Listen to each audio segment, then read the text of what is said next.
Of all the 12 tenses, present perfect simple or present perfect tense is the best tense to talk about life in general. We can mention the activities or actions we have taken or not taken with the help of this tense. In this lesson, I am going to share 4 situations where we can use present perfect simple in our communication effectively. So stay with me to learn something new.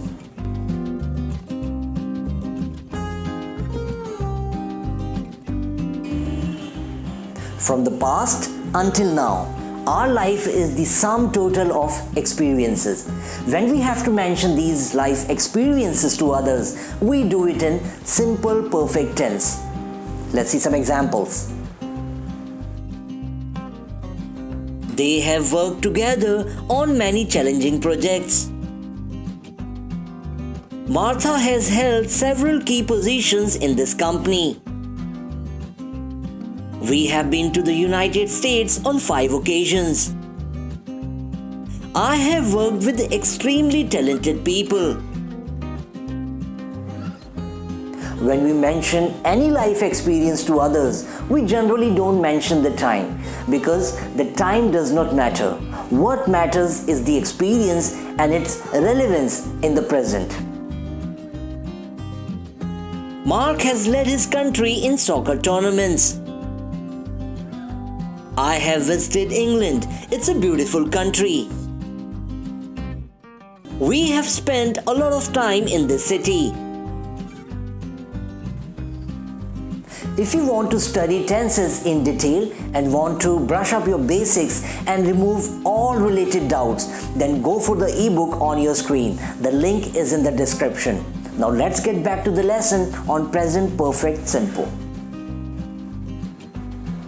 It's humanly not possible to experience all the things in life. There are situations when we have no experience of a particular situation. In that case, we will use word never in sentences of simple perfect tense. Never means at no time. Let's see some examples. I have never driven a car.